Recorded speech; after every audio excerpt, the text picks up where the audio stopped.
ओम नमः शिवाय। श्री महापुराण रुद्र संहिता युद्धखंड पूर्वार्ध अध्याय 38 भद्रकाली शंखशूड युद्ध। સનતકુમાર બોલ્યા, દેવીએ યુદ્ધ ભૂમિમાં સિંહનાદ કર્યો. કેટલાય દાનવો મૂર્છિત થઈ નીચે પડ્યા. વિકરાળ દાંતોવાળી ચંડી વીરોના રક્તનું પાન કરી નાચવા લાગી. દેવતાઓના દળમાં કોલાહલ મચી ગયો. ત્યારે કાલીને આ પ્રમાણે રઠારૂઢ દેખીને દાનવેન્દ્ર શંખશૂડ જાતે જ યુદ્ધ કરવાને આવ્યો. કાલીએ પ્રલયાગ્નિની વર્ષાની જેમ ઘોર બાણ વર્ષા કરી, પરંતુ રાજા શંખશૂડે વૈષ્ણવ અસ્ત્ર ચલાવીને તેને શાંત કરી દીધું. ત્યારે દેવીએ નારાયણ અસ્ત્ર ચલાવ્યું. દાનવેન્દ્ર રથમાંથી ઉતરીને પ્રણામ કરવા લાગ્યો. એનાથી આ અસ્ત્ર જાતે જ શાંત થઈ ગયું. બ્રહ્માસ્ત્રથી બચીને તેણે દેવ ઉપર સમંત્ર બાણ વર્ષા કરી. દેવી તો સર્વ બાણોને ચાવી ગઈ. સાથે સાથે ઘોર ગર્જના કરવા લાગી. એનાથી દાનવો ભયભીત થઈ ગયા. આ રીતે એક બાજુથી કાલી અને બીજી બાજુથી તે દૈત્યેન્દ્ર ભીષણ સંગ્રામ કરવા લાગ્યો. પછીથી જ્યારે મહાકાલીએ પાશુપત શાસ્ત્રનો પ્રયાસ કર્યો તો એની અમોઘતાના રક્ષણ માટે આકાશવાણીએ એને રોકી લીધું, કારણ કે એનાથી એનું મૃત્યુ ન હતું. ભદ્રકાળી પાશુપતને રોકીને 100 લાખ દાનવોને ચટ કરી ગઈ. હવે તે શંખશૂડ ઉપર ધસી. ત્યારે તેણે રૌદ્રાસ્ત્રના વેગથી રોકી લીધેલ અને બીજા પણ કેટલાય દિવ્ય અસ્ત્રોનો પ્રયોગ અત્યંત ક્રોધે ભરાયેલી ભગવતીને સર્વને ક્ષીર્ણ વિશીર્ણ કરી દીધા. એના ચક્ર વગેરેને ગળી ગઈ. પછી અત્યંત વેગપૂર્વક ઉછળીને દેવીએ મૃષ્ટિ પ્રહાર કર્યો તો તેથી દાનવરાજ 7 ચક્કર ખાઈને પૃથ્વી પર પડી ગયો. એણે ક્ષણ માટે મૂર્છા આવી ગઈ. પછીથી ઉઠીને દેવી સાથે તેણે મોટું યુદ્ધ કરવાની ઈચ્છા કરી, પરંતુ માતાની બુદ્ધિને કારણે બહુ યુદ્ધ ના થયું. દેવીએ એને પકડીને અને વારંવાર ફેરવીને ઘણા વેગપૂર્વક તેને ઉપર ફેંક્યો. પ્રતાપી શંખશૂડ ઘણા વેગથી ઉપર કૂદ્યો. પછી નીચે આવીને ભદ્રકાળીને પ્રણામ કરીને એની આગળ ઊભો રહ્યો. પછીથી તે પોતાના રથ ઉપર આવીને બેઠો અને ભદ્રકાળી ક્રોધથી દાનવોનું રક્તપાન કરવા લાગી. એ સમયે આકાશવાણી થઈ, હે દેવી, હજી તો આ યુદ્ધમાં તમારે 1 લાખ દાનવોનો રક્તપાત કરવાનો છે. તમે એમનું શીઘ્ર ભક્ષણ કરો અને સંગ્રામમાં હમણાં દાનવરાજને હણવાની વાત ન કરશો, કારણ કે શંખશૂડ તમારાથી અવધ્ય છે. ભદ્રકાળી દાનવોનું રક્ત પીવા લાગી. પછી શિવજી પાસે જઈને સર્વ વૃત્તાંત કહ્યો. અધ્યાય 39 શંખશૂડની સેના નો અદ્ભુત સંહાર. સનતકુમાર બોલ્યા, કાલીની પાસેથી આ પ્રમાણે સાંભળીને શિવજી પોતાના ગણોની સાથે સ્વયં યુદ્ધ કરવા ચાલ્યા.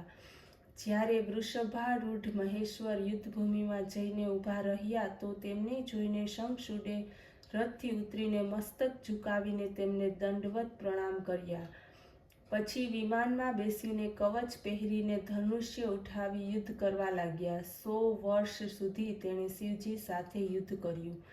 મેઘોની સમાન અપાર બાણ વર્ષા કરી. મહાવીર શંખશૂડે ઘણા જ ભયંકર બાણો ચલાવ્યા, પરંતુ શિવે તે બધાને જ કાપી નાખ્યા. પછી તે મહારુદ્રે અત્યંત ગુસ્સે થઈને એના અંગો ઉપર શાસ્ત્રનો પ્રહાર કર્યો. શંખશૂડે શિવના ઉત્તમ વાહનના માથા ઉપર પ્રહાર કરવા માંડ્યા. તલવાર ચલાવવા માંડી, પરંતુ આની પહેલા શિવજીએ પોતાના ધારદાર બાણ મારીને એની ઢાલ તરવાલ બંનેને કાપી નાખ્યા.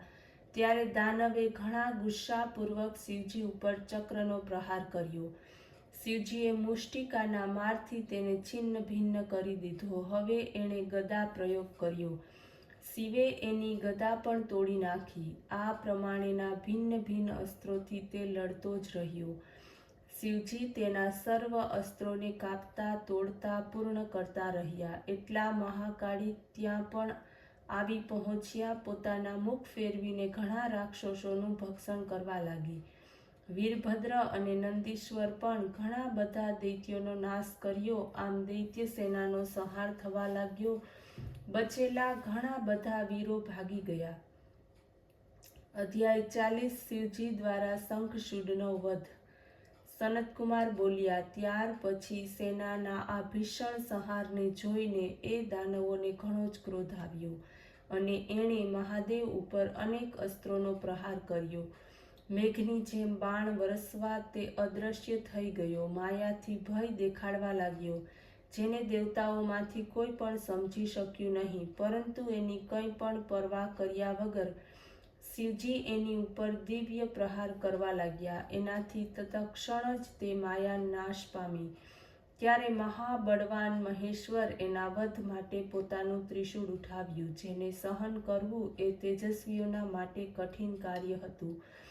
પછી તો એ જ સમયે આકાશવાણી થઈ કે હે મહેશ્વર, હમણાં આ ત્રિશૂળને આના ઉપર ન ચલાવશો. આપ જેવા સમર્થ માટે શંખચૂડને મારવો શું કઠિન છે? તો પછી આ પ્રતાપી અસ્ત્રને આના ઉપર શા માટે ચલાવો છો? આપ વેદ મર્યાદાનો નાશ ન કરો. જ્યાં સુધી એની પાસે વિષ્ણુનું કવચ અને એની પતિવ્રતા સ્ત્રી છે ત્યાં સુધી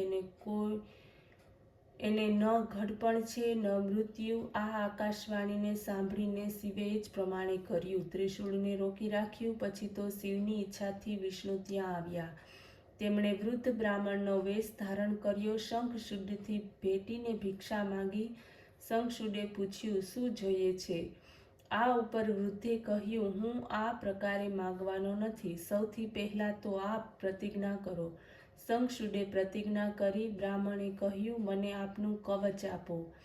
દાનવરાજ પ્રાણથી પણ પ્યારું કવચ બ્રાહ્મણને આપ્યું. હરિએ માયાથી શંખચૂડનું કવચ આમ લઈ લીધું.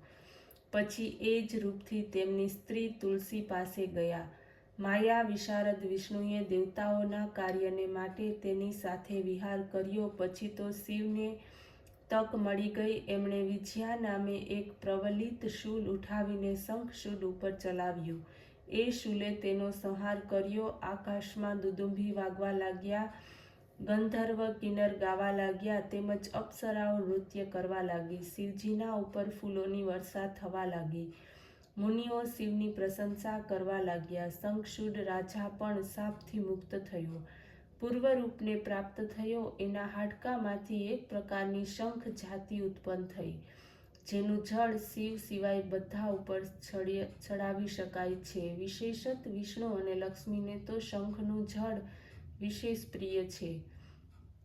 પછીથી ઉમા સહિત નંદીશ્વર ઉપર આરૂઢ થઈ સ્કંદ અને ગણોની સાથે શિવજી પોતાના લોકમાં ગયા અને અંતમાં દેવતાઓ પણ સ્વસ્થાનને પ્રાપ્ત થયા. શિવજીનું આ સુખદાયક ચરિત્ર સર્વ દુઃખોને હરનારું, લક્ષ્મી આપનારું અને સર્વ કામનાઓને પૂર્ણ કરનારું છે.